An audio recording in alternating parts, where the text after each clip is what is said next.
நம்ம தமிழ் வெறும் மொழி மட்டுமல்ல, திரும்பவும் சொல்றேன், தமிழ் ஒரு மொழி மட்டுமில்ல, அது நம்ம உயிர், அது நம்ம உணர்வு. என்னோட கம்யூனிகேஷன் எல்லாம் இங்கிலீஷ்ல தான் இருந்திருக்கு. எனக்கு ஒரு மொழி என்னோட கிறிஸ்டியானிட்டி கத்து கொடுத்திருக்கு. எனக்கு யூனிக் இப்படி தான் பேச முடியும். அக்செப்ட் பண்ணுங்க. நான் உங்களுக்கு சேஞ்ச் பண்ண முடியாது. நம்ம தமிழ் வெறும் மொழி மட்டுமல்ல. என்ன எழவி அது? கைஸ், தமிழ்நாடு நிதியமைச்சருக்கு தமிழை ஒழுங்கா படிங்கயா அப்படின்ற மாதிரி சொன்னா கோவம் பொத்துக்கிட்டு வருது. என் ஸ்டைல் இதுதான், இப்படிதான் நான் படிப்பேன், முடிஞ்சா கேளுங்க அப்படின்ற மாதிரி சட்டமன்றத்திலே கொந்தளிக்கிறாரு. யாரா இவனுங்க? எங்கிந்திரா வந்துக்கிறாங்க? அது என்ன மேட்டர் அப்படின்றத பார்க்க போறோம். சோ இது கூடவே தமிழ்நாடு முதலமைச்சர் விஜய் அவர்கள் கோட்டு பட ப்ரொடியூசருக்கு அரசு பதவியை கொடுத்திருக்காரு. இதுக்கு முன்னாடி ஜனநாயகன் பட ப்ரொடியூசருக்கு வந்து பாத்தீங்கன்னா ஒரு கவர்மெண்ட் ஜாப் கொடுத்தாரு. அடுத்து அர்ச்சனா கல்பாத்திக்கு வந்து கவர்மெண்ட் ஜாப் கொடுத்திருக்காரு. அறங்காவலர் தேர்வு குழுவில் திரைப்பட தயாரிப்பாளர் அர்ச்சனா கல்பாத்தி அகோரம் இடம்பெற்றிருக்கிறார். ஊரா வீட்டு நெய்யில உங்க வீட்டுக்கு ஸ்வீட் செய்யாதீங்க. கண்ணாடி சார். இது கூடவே முதலமைச்சர் விஜய் மக்கள் பணத்தை தொட்டா லஞ்சம் வாங்கினா தொட்டா விட மாட்டேன், தொட்டவனி விட மாட்டேன் அப்படின்ற மாதிரி சொன்னாரு. ஆனா இப்ப என்ன பண்ணிருக்காங்க, தாவேக்கால லஞ்சம் வாங்கினவங்க வீடியோ ப்ரூஃபோட லஞ்சம் வாங்கினவரு அவரை கட்சியில இருந்து நீக்கிட்டு ஒரு பொண்டாட்டிக்கு வந்து பாத்தீங்கன்னா போஸ்டிங் போட்டு கொடுத்திருக்காங்க. தொட்டா விட மாட்டோம். லஞ்சம் பெற்றதற்காக தமிழக வெற்றி கழகத்தின் பொறுப்பு மற்றும் அடிப்படை உறுப்பினர் பொறுப்பிலிருந்து நீக்கப்பட்ட வீராசாமி என்பவரின் மனைவிக்கு கட்சியில் பொறுப்பு வழங்கப்பட்டுள்ளது விமர்சனத்தை ஏற்படுத்தியுள்ளது. ஓ, நீ அப்படி வரியா? சூப்பரான மாற்றம் அப்படின்ற மாதிரி கேள்வி கேட்டுக்கிட்டு இருக்காங்க. அது என்ன மேட்டர் அப்படின்றதையும் பார்க்க போறோம். இது கூடவே சட்டமன்றத்தில் முதலமைச்சர் விஜய் தமிழ் தாய் வாழ்த்து தான் அரசு பொது நிகழ்ச்சியில வந்து கண்டிப்பா பாடணும், முதல்ல பாடணும் அப்படின்ற மாதிரி தீர்மானத்தை கொண்டு வந்திருக்காரு. இது வந்து முதலமைச்சர் விஜய் தமிழ் மேல வச்சிருக்க அக்கறை, எந்த அளவுக்கு தமிழை பாதுகாக்கிறாரு அப்படின்ற மாதிரி ராஜ்மோகன் வந்து புகழ்றாரு. ஆனா ஒரு பக்கம் திமுக சைடுல என்ன சொல்றாங்க, போன கவர்மெண்ட்லயே இதை வந்து பாத்தீங்கன்னா கட்டாயமா நாங்க வந்து ரூல் போட்டோம் அப்படின்ற மாதிரி சொல்லிட்டு இருக்காங்க. நிகழ்வு தொடங்குவதற்கு முன் தமிழ் தாய் வாழ்த்து கட்டாயம் பாடப்பட வேண்டும் என உத்தரவிடப்பட்டுள்ளது. இனி பொது நிகழ்ச்சிகளில், கல்வி நிலையங்களில் எங்கெல்லாம் தமிழர்கள் வாழ்கிறார்களோ அங்கெல்லாம் தமிழ்த்தாய் வாழ்த்து மட்டுமே முதலில் ஒலிக்கும். அதற்காக தீர்மானம் நிறைவேற்றியவர் என்ற சரித்திரத்தில் முதல்வரின் பெயரே நிலைக்கும். அவரை வாழ்த்துகிற இந்த தீர்மானத்தை உங்கள் மூலமாக வரவேற்கிறேன். சோ அது என்ன மேட்டர் அப்படின்றதை பார்க்க போறோம். இதெல்லாம் டீடைலா பார்க்கலாம். சேனலை ஃபர்ஸ்ட் டைம் பாத்தீங்கன்னா சப்ஸ்கிரைப் பண்ணிட்டு வீடியோ லைக் பண்ணி வச்சுக்கோங்க. ஒன் பை ஒன்னா பார்த்தலாமா? ஃபர்ஸ்ட் ஆஃப் ஆல், தமிழ்நாடு முதலமைச்சர் விஜய் அவர்கள் ஆட்சிக்கு வந்ததுக்கு அப்புறம் எல்லாருமே சட்டமன்றத்தில் நடக்கிறத லைவ்ல பாக்குறோம். சோ லைவ்ல பார்க்கும்போது தான் தெரியுது எவ்வளவு தத்தகா பொத்தகான்னு வந்து உங்களுக்கு தமிழ் வருது அப்படின்ற மாதிரி. குறுகீடுகளை அனைவருக்கும் சம வாய்ப்பினை வழங்கி தேவையான சமூக பொருளாதாரம் உறுதி கொண்டுள்ளது. வட்டி செலுத்துவதற்கான தொகையும் இக்கட்டான சூழ்நிலையில் வளர்ச்சியுடன் இணைந்து கண்காணிப்பு முடிவான கணிகள் நமது அரசு ஆட்சி அமைந்தவுடன் நிர்வகித்து வருகிறது. கௌரவிப்பவர் நமது பல்வேறு. முதலமைச்சர் விஜய்க்கும் அந்த அளவுக்கு தமிழ்லாம் வரல. அவரும் பார்த்து படிக்கும் போது 10 மிஸ்டேக் பண்றாரு. சட்ட வல்லுநர்கள் அப்படின்ற மாதிரி சொல்றதுக்கு அவர் வாயில வரல, வல்லுலுலு அப்படின்ற மாதிரி இழுத்துக்கிட்டு இருக்காரு. முதலமைச்சருக்கு அந்த நிலைமைனா அமைச்சர்களே அப்படின்னு பாருங்களேன். எனக்கு தெரிஞ்சு அங்க ஒழுங்கா பார்த்து படிக்கிறது அப்படின்னு பார்க்கும்போது ராஜ்மோகன் அவர் வந்து தமிழ் நல்லா பேசுவாரு, படிப்பாரு, அவர்லாம் ஓகேன்னு வச்சுக்கோங்களேன். ஆனா மத்த அமைச்சர்கள் தான் சிக்கி சின்னமரம் வராங்க. அதுலயும் நிதியமைச்சர் ஆஹா ஓஹோ அப்படின்ற மாதிரி தமிழ் பேசுறாரு. சோ தமிழை கொஞ்சம் பார்த்து கரெக்டா பேசுங்க அப்படின்ற மாதிரி எதிர்க்கட்சி செயலன்னு சொன்னதுக்கு கொந்தளிச்சிட்டாரு. கிண்டல் பண்றீங்களா, என்ன கலாய்க்கிறீங்களா அப்படின்ற மாதிரி பாத்தீங்கன்னா கொந்தளிக்கிறாரு. ஆங்கில உச்சரிப்பு மிக நேர்த்தியாக இருந்தது. தமிழில் பல சொற்றொடர்களை அவர்கள் பேசாமல் விட்டுவிட்டார்கள். சில சொற்றொடர்கள் இலக்கண பிழையாக அமைந்தது. இதை குறையாகவோ குற்றச்சாட்டாகவோ இந்த அவையில் நான் வைக்க விரும்பவில்லை. அதை விட்டுட்டு அதெல்லாம் பார்க்காம நான் உங்களுக்கு அட்வைஸ் கொடுக்குறேன். நீங்க தமிழ்ல இப்படி பேசி எனக்கு யூனிக் இப்படிதான் பேச முடியும். அக்செப்ட் பண்ணுங்க. என் ஸ்டைல் இதுதான். அவருக்கோசம் நான் மாத்திக்க முடியாது, எல்லாருக்கும் நான் மாத்திக்க முடியாது. மாண்பு உறுப்பினர் உட்கார. மாண்பு அமைச்சர் கேலி பண்றீங்களா?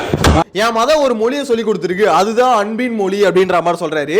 அன்பின் மொழி உங்க வீடியோ நாங்க பார்த்தோமே, உருட்டு கட்டி எடுத்துட்டு போய் பாத்தீங்கன்னா லாடம் கட்டினீங்களே. சோ நீங்க வந்து அன்பின் மொழியை பத்தி பேசுறீங்க இல்லையா? எனக்கு ஒரு மொழி என்னோட கிறிஸ்டியானிட்டி கத்து கொடுத்திருக்கு. அன்பு மொழி.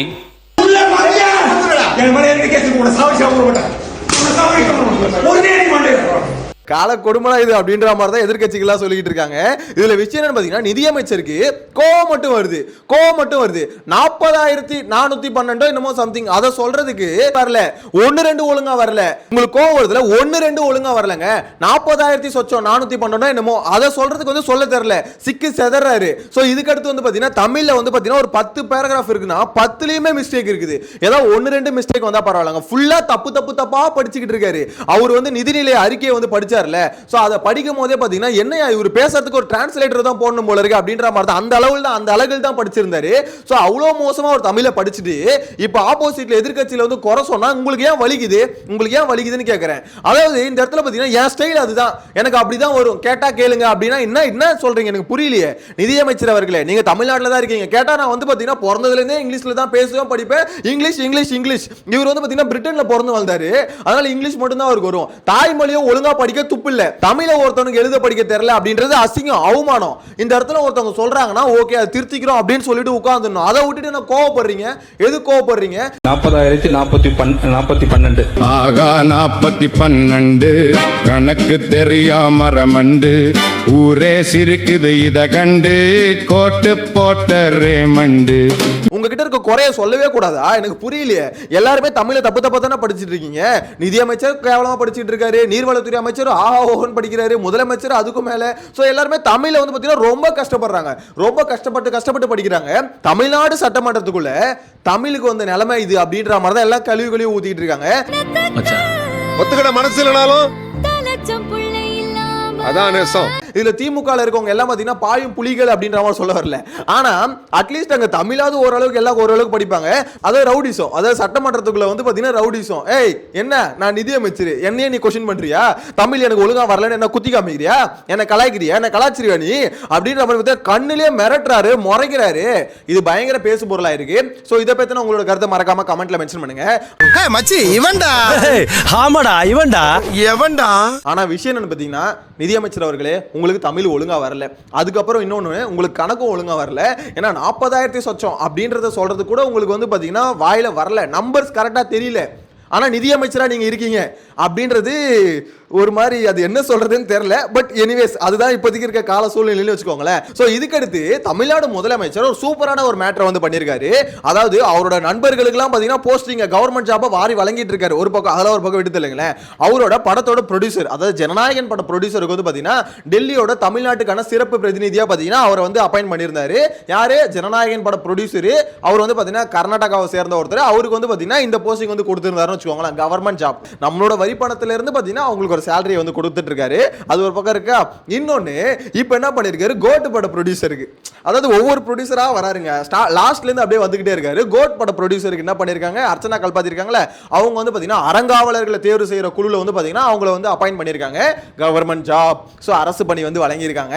அவரோட பட ப்ரொடியூசருக்கு அவர் தெரிஞ்சவங்களுக்கு அவர் சொந்த பந்தம் அப்படின்ற மாதிரி இப்படி தூக்கி கொடுத்துட்டு இருக்கிறது நியாயமா அப்படின்ற கேள்வி கேட்கறாங்க. தமிழக அரசின் டெல்லி சிறப்பு பிரதிநிதியாக வெங்கட்ராணா நியமனம் செய்யப்பட்டிருக்கிறார். அறிவிப்பு. கோயில் பரம்பரை சாரா அறங்காவலர் தேர்வு குழுவில் திரைப்பட தயாரிப்பாளர் அர்ச்சனா கல்பாத்தி அகோரம் இடம்பெற்றிருக்கிறார். ஊரா வீட்டு நெய்யில உங்க வீட்டுக்கு ஸ்வீட் செய்யாதீங்க.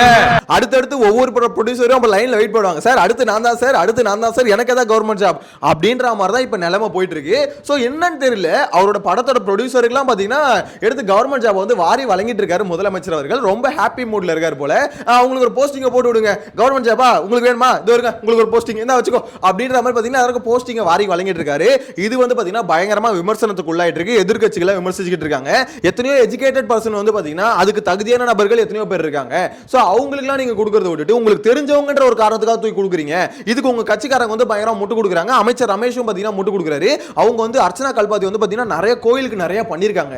அவங்களுக்கு இந்த போஸ்டிங் போடுறது ஒன்றும் தப்பு இல்ல, அவங்களுக்கு இந்த போஸ்டிங் போட தப்பு இல்லை. அதாவது டிசைனா முட்டு கொடுப்பீங்க நாங்க அப்படின்ற மாதிரி பாத்தீங்கன்னா அவங்க நிறைய கோயிலுக்கு நிறைய பண்ணிருக்காங்க, அதனால அவங்களுக்கு இந்த போஸ்டிங் போடலாம் அப்படின்ற மாதிரி சொல்லிட்டு இருக்காரு. அட வெக்கம் கட்டுவீங்களா, இதுக்கு எதுக்குடா வெள்ளையங்கிலி மாலைன்னு? அதாவது நீங்க என்ன வேணா பண்ணலாம், அதுக்கேற்ற மாதிரி நாங்க வந்து முட்டு கொடுத்துப்போம் அப்படின்ற மாதிரி பாத்தீங்கன்னா ரொம்ப ரெடியா இருக்காங்க. சோ இதுக்கு அடுத்து ஒவ்வொரு ப்ரொடியூசரா லைன்ல வெயிட் பண்றாங்க அப்படின்ற மாதிரி தான் சொல்ல தோணுது. சோ இதுக்கு அடுத்து ரொம்ப முக்கியமான விஷயம், தமிழ்நாட்டுல முதலமைச்சர் விஜய் ஆட்சிக்கு வந்ததுக்கு அப்புறம் சட்டமன்றத்தில் ஒரு விஷயத்தை சொன்னாரு. அதாவது இந்த ஊழல் லஞ்சம் இந்த மக்கள் பணத்தை தொட்டா விடமாட்டோம், தொட்டவங்களையும் விடமாட்டோம் அப்படின்ற மாதிரி தான் சொல்லியிருந்தாரு. நான் கூட நினைச்சேன் சரி ஓகே இது ஏதோ கொஞ்சம் பண்ணுவாரு அப்படின்ற மாதிரி. அதே மாதிரி பாத்தீங்கன்னா சில இடத்துல பார்க்கும்போது ஓகே பண்றாங்கப்பா அப்படின்ற மாதிரி ஒரு பிம்பத்தை கிரியேட் பண்ணாங்க. ஆனா கொஞ்சம் கொஞ்சமா இப்பதான் எக்ஸ்போஸ் ஆயிட்டு இருக்கு அப்படின்ற மாதிரி சொல்லணும். லஞ்சம் வாங்கின ஒரு தாவேக நிர்வாகி ஓகேங்களா, கட்சியில இருந்தவர், அவர் லஞ்சம் வாங்கின வீடியோ ப்ரூஃபோட மாட்டிக்கிட்டாரு கான்ட்ராக்டர் கிட்ட லஞ்சம் வாங்குறது. சோ அப்படி மாட்டின ஒருத்தரை கட்சியில இருந்து உடனே நீக்கிட்டாங்க. அடடே பரவாயில்லையே அப்படின்ற மாதிரி எல்லாம் யோசிப்போம்ல. ஆனா இப்ப என்ன பண்ணிருக்காங்கன்னா அவரை கட்சியில இருந்து நீக்கிற மாதிரி நீக்கிட்டு இப்ப சைலண்டா என்ன பண்ணிருக்காங்க, ஒரு பொண்டாட்டிக்கு வந்து போஸ்டிங் போட்டுட்டு இருக்காங்க தாவேகால. மக்கள் பணத்துல இருந்து ஒரு பைசா கூட தொடமாட்டோம், தொடவும் விடமாட்டோம், தொட்டா விடமாட்டோம். லஞ்சம் பெற்றதற்காக தமிழக வெற்றிக் கழகத்தின் பொறுப்பு மற்றும் அடிப்படை உறுப்பினர் பொறுப்பிலிருந்து நீக்கப்பட்ட வீராசாமி என்பவரின் மனைவிக்கு கட்சியில் பொறுப்பு வழங்கப்பட்டுள்ளது விமர்சனத்தை ஏற்படுத்தியுள்ளது. ஓ, நீ அப்படி வரியா? இதுதான் மாற்றம் இல்லையா அப்படின்ற மாதிரி தான் கேள்வி இருக்கு. புரியலையே, உங்க மாற்றத்தெல்லாம் தாங்க முடியலங்க, பயங்கரமான மாற்றமா இருக்கு அப்படின்ற மாதிரி தான் சொல்ல தோணுது. முதலமைச்சர் அவர்களே, என்ன இதெல்லாம் தொட்டா விட மாட்டோம், தொட்டவங்களே விட மாட்டோம். நீங்க ஆல்ரெடி தொட்டவங்க பாதி பேர் பாத்தீங்கன்னா இப்ப கட்சியில வந்து சேர்த்துக்கிட்டீங்க. விஜயபாஸ்கர்கள் அன்கோ வந்து பாத்தீங்கன்னா இப்ப வந்து கட்சியில சேர்த்துக்கிட்டு இருக்காங்கன்னு வச்சுக்கோங்களேன் இருக்காங்க. ஏன்னா இவங்க கிட்ட ஒரு வாஷிங் மிஷின் இருக்கு, அதுல போனா ஊழல் பண்ணவங்க நல்லவங்களா மாறிடுவாங்க அப்படின்ற மாதிரி உருட்டு வந்து உருட்டிட்டு இருக்காங்க. தூய சக்தி தொட்டா தீய சக்தியும் பாத்தீங்கன்னா தூய சக்தி ஆயிடும், ஊழல் சக்தியும் பாத்தீங்கன்னா தூய சக்தியா மாறிடும். அதுதான் இவங்க கான்செப்ட். என் கட்சிக்கு வந்து எல்லாம் நல்லவங்களா மாறிடுவாங்க அப்படின்ற மாதிரி சொல்லிட்டு இருக்காங்க. அப்ப அவங்க பண்ண தப்புக்கான தண்டனை அதெல்லாம் நல்லவங்களா மாட்டாங்களா, அப்புறம் என்ன தண்டனை, அதெல்லாம் விட்டுருங்க, எல்லாம் வாபஸ் வாங்க பாருங்க. ஒவ்வொருத்தரும் அதே மாதிரி தான் வாபஸ் வாங்கிட்டு இருக்காங்க. சுப்பேத்திரம் கிட்ட உம்முன்னும் கடுப்பேத்திரம் கிட்ட கம்முன்னு இருந்தா வாழ்க்கை ஜம்முன்னு இருக்கும். விஜயபாஸ்கர்கள் அவர் மேல கொடுத்த கம்ப்ளைண்ட் வந்து பாத்தீங்கன்னா ஒவ்வொருத்தரா வாபஸ் வாங்கிட்டு இருக்காங்க. ஏன்னா இப்ப ஆளுங்கட்சியில் இருக்காங்கல்ல, சோ அதனால வாபஸ் வாங்கிட்டு இருக்காங்க. சோ இந்த மாதிரி பாத்தீங்கன்னா நான் தொட்டா விட மாட்டேன்னு சொல்லிட்டு தொட்டவங்களை வந்து பாத்தீங்கன்னா கட்சியில சேர்த்துக்கிறார் ஒரு பக்கம். இன்னொன்னு கட்சி நிர்வாகிகள் இந்த மாதிரி லஞ்சம் வாங்கினா அவரை கட்சியில நீக்கிற மாதிரி நீக்கிட்டு மக்கள்கிட்ட வந்து பாத்தீங்கன்னா ஒரு பிம்பத்தை கிரியேட் பண்ணிட்டு அவர் பொண்டாட்டிக்கு வந்து போஸ்டிங் போடுறது எந்த விதத்துல நியாயம்? தப்பு பண்ணா அவங்கள கட்சியில திருப்பி சேர்த்து கூடாது. அது புருஷனை வந்து நீக்கிட்டு பொண்டாட்டியை சேர்த்துக்கிறது, அதனால புள்ளியை நீக்கிட்டு அப்பாவை சேர்த்துக்கிறது, இது எனக்கு புரியலையே. மக்களை வந்து ஏமாத்துற வேலை அந்த வேலையை வந்து பாத்தீங்கன்னா இப்ப சூப்பரா பண்ணிக்கிட்டு இருக்காங்க அப்படின்ற மாதிரி எதிர்க்கட்சிகள் பயங்கரமா விமர்சிச்சுக்கிட்டு இருக்காங்க. அவன் கிடக்குறான்டா மயிராண்டி. முதலமைச்சர் விஜய் அவர்களே ஃபுல்லா எல்லாம் மாஸ் ஸ்பீச் மட்டும் தானோ, ஒன்லி ஸ்பீச், ஆக்ஷன்லாம் ஒன்றும் இல்லை. ஸ்பீச்சில் வந்து பார்த்தீங்கன்னா இந்த மாதிரி மாசா வந்து பேசிட்டு போயிட்டா, பச்சை டைலாக் கூட பேசிட்டு போயிட்டா மக்கள் வந்து பார்த்தீங்கன்னா மிரண்டுருவாங்க. அண்ணன் வேற லெவலுப்பா அப்படின்ற மாதிரி மிரண்டுருவாங்கன்னு நம்புறாரு, அப்படிதான் நினைக்கிறாரு அப்படின்ற மாதிரி தான் யோசிக்க தோணுது. நான் கொஞ்சம் சேஞ்சை வந்து எதிர்பார்க்குறேன். இதுக்கப்புறமும் சரி, இப்போ வந்து ஓகே ஒரு சில மிஸ்டேக்ஸ் நடக்குது, இப்போ இந்த மிஸ்டேக்ஸ் எல்லாம் கொஞ்சம் திருத்திக்கிட்டா கொஞ்சம் பெட்டரா இருக்கும். இல்லை இதே மாதிரி பார்த்தீங்கன்னா மக்களை ஏமாத்துறதுக்கே ஒரு சும்மா ஒரு நரேட்டிவ் செட் பண்ணுறதுக்கு மட்டுமே இதெல்லாம் பண்ணிட்டு இருந்தீங்கன்னா ரொம்ப நாளா தாங்காது. இந்த மாதிரி அடிக்கடி எக்ஸ்போஸ் ஆகிட்டே இருக்கணும் அப்படின்ற மாதிரி சொல்ல தோணுது. சோ இதுக்கு அடுத்து ரொம்ப முக்கியமான விஷயம், தமிழ் தாய் வாழ்த்து அது முதல்ல பாடணும் அப்படின்ற பஞ்சாயத்து ரொம்ப நாளா போயிட்டு இருக்கு. சோ முதலமைச்சர் விஜய் பதவி ஏத்துக்கும் போது பாத்தீங்கன்னா முதல்ல பாடல, இதனாலே பாத்தீங்கன்னா பெரிய பஞ்சாயத்து ஆச்சு. அதுக்கப்புறம் ஆளுநர் வர ஒவ்வொரு ஃபங்க்ஷன்ல பாத்தீங்கன்னா முதல்ல பாடல, கேட்டா இது வந்து ஒன்றிய அரசோட ரூல் அப்படின்ற மாதிரி சொன்னாங்க. ஆனா ஒன்றிய அரசு கோர்ட்ல என்ன தெரியுமா சொல்லியிருக்கு, எங்களுக்கு அப்படிப்பட்ட ரூல்ல நாங்க எங்கேயும் போல, தமிழ் தாய் வாழ்த்து எப்போனா பாடிக்கலாம் அப்படின்ற மாதிரி தான். பட் ஆளுநர் சொன்னா அதை வந்து பாத்தீங்கன்னா தாவேக கவர்மெண்ட் அப்படியே கேட்டுச்சு. ஆளுநர் வந்து பாத்தீங்கன்னா இந்த கவர்மெண்ட் வந்து ரூல் பண்றாரு அப்படின்ற மாதிரி சொல்லிட்டு இருந்தாங்க. சோ இப்போ என்ன மேட்டர்னா தமிழ் தாய் வாழ்த்து முதல்ல பாடணும் அப்படின்ற ஒரு தீர்மானத்தை வந்து சட்டமன்றத்தில் கொண்டு வந்திருக்காங்க. இது நல்ல விஷயமா அப்படின்னு கேட்டீங்கன்னா நல்ல விஷயம். சோ ராஜ்மோகன் வந்து புகழ்றாரு, ராஜ்மோகன் வந்து புகழ்ந்து தள்ளுறாரு. அதாவது இந்த புலவர்கள்லாம் பாத்தீங்கன்னா அந்த காலத்துல மன்னர்கிட்ட போய் பாடுவாங்கல்ல, அந்த மாதிரி இந்த மனுஷன் வந்து பாத்தீங்கன்னா புகழ்ந்து முதலமைச்சர் விஜய்க்கு வந்து பாத்தீங்கன்னா ஐஸ் குடோனே தூக்கி வந்து வச்சிட்டு இருக்காரு. சோ அந்த மாதிரி பண்ணிட்டு இருக்காருன்னு வச்சுக்கோங்களேன். இனி பொது நிகழ்ச்சிகளில், கல்வி நிலையங்களில் எங்கெல்லாம் தமிழர்கள் வாழ்கிறார்களோ அங்கெல்லாம் தமிழ்த்தாய் வாழ்த்து மட்டுமே முதலில் ஒலிக்கும். அதற்காக தீர்மானம் நிறைவேற்றியவர் என்ற சரித்திரத்தில் முதல்வரின் பெயரே நிலைக்கும். அவரை வாழ்த்துகிற இந்த தீர்மானத்தை உங்கள் மூலமாக வரவேற்கிறேன். ஆனா எதிர்க்கட்சிகள் என்ன சொல்றாங்கன்னா இது ஆல்ரெடி கொண்டு வந்துட்டாங்க. தட் மீன்ஸ் தமிழ்நாட்டில் வந்து பாத்தீங்கன்னா பொது நிகழ்ச்சிகள்ல தமிழ் தாய் வாழ்த்து முதல்ல பாடுறது கட்டாயம் அப்படின்ற மாதிரி லாஸ்ட் கவர்மெண்ட் பாத்தீங்கன்னா அனௌன்ஸ்மெண்ட் விட்டுருக்கு. எனக்கு புரியாத விஷயம் என்னன்னா, லாஸ்ட் கவர்மெண்ட் அது தானே சொல்லிருக்கு, இப்போ நீங்களும் பாத்தீங்கன்னா தனி தீர்மானம் கொண்டு வந்திருக்கீங்க, நீங்களும் பார்த்ததா சொல்றீங்க. முதலமைச்சர் விஜய் தான் தமிழை பாதுகாக்க வந்த தவ புதல்வர் அப்படின்ற மாதிரி பாத்தீங்கன்னா ராஜ்மோகன் பேசுறாருல, இவ்வளவு பில்டப் கொடுக்குற அளவுக்கு ஒன்றும் இல்லை, ஆல்ரெடி இருக்கிற ரூல் தான். ஆனா என்ன, அதை ஃபாலோ பண்றதா இங்க ரொம்ப கஷ்டமா இருக்கு. நிறைய பேர் பாத்தீங்கன்னா ஃபாலோ பண்ண மாட்டாங்க. ஸோ அது ஒன்றிய அரசு அழுத்தமும் சில இடத்துல இருக்கு. அதை மீறி மாநில அரசு வந்து பாத்தீங்கன்னா ஒரு ஸ்டெப் எடுத்து வைக்கணும். சோ இவங்க வந்து பாத்தீங்கன்னா தீர்மானம் கொண்டு வந்திருக்காங்க. ஆனா பிராக்டிகலா அதை அமல்படுத்துறாங்களா ஆளுநர் வரும்போது அப்படின்றத கொஞ்சம் வெயிட் பண்ணி பார்க்கணும். அப்பதான் இவங்களோட கெப்பாசிட்டி என்ன அப்படின்ற மாதிரி தெரியும். ஆனா விஷயம் என்ன தெரியுமா, இந்த தமிழ் தாய் வாழ்த்து தனி தீர்மானம் கொண்டு வரும்போது முதலமைச்சர் விஜய் வந்து பாத்தீங்கன்னா அவர் வச்சிருக்க பேப்பரை பார்த்து படிக்கிறாரு. அதிலே தமிழை பார்த்து படிக்கிறதுக்கு அவரும் அவ்வளவு கஷ்டப்படுறாரு. இங்க விஷயம் என்னன்னா, நம்ம தமிழ் வெறும் மொழி மட்டுமல்ல, திரும்பவும் சொல்றேன், தமிழ் ஒரு மொழி மட்டுமில்லை, அது நம்ம உயிர், அது நம்ம உணர்வு. 4 வார்த்தை தமிழை பத்தி பேச முடியாம தமிழ்நாடு முதலமைச்சர் தமிழ் மொழிங்கிறது நம்மளோட வெறும் மொழிங்கிறது இணைப்பு பாலம் தான் உண்மையானது. மனோன்மணியம் சுந்தரநாள் பல்கலைக்கழகத்தில் தூங்கி உண்மையில சத்தியமா சொல்றேன், நான் பேசக்கூடிய இந்த மைக் சத்தியமா, தாய்மொழி மேல தமிழ் மொழி சத்தியமா, அந்த பேச்சை கேட்டு நான் தூங்கிட்டேன்.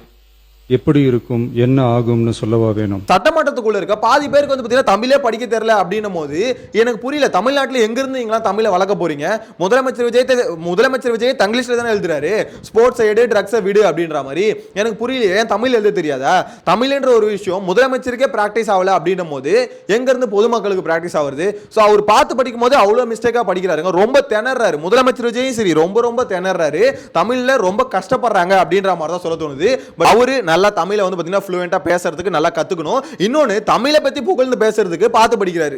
அதை வந்து பாத்தீங்கன்னா எதிர்க்கட்சி கண்ட்ரோல் பண்றாங்க. தமிழை புகழ்றதுக்கு வந்து 4 வார்த்தை உங்களுக்கு வரலையா, அதையும் பாத்தீங்கன்னா பார்த்து தான் படிக்கணுமா அப்படின்ற மாதிரி கேள்வி கேட்கறாங்க. எஸ், தமிழ்ல எவ்வளோ விஷயம் இருக்கு தமிழை புகழ்ந்து பேசுறதுக்கு. ஸோ அதுக்கு முதலமைச்சர் விஜய் அதுவும் சொந்தமா யோசிக்காம பார்த்து படிக்கிறாருன்னு கேள்வி கேட்கறாங்க. அதை பத்தின உங்களோட கருத்தை கமெண்ட்ல மென்ஷன் பண்ணுங்க.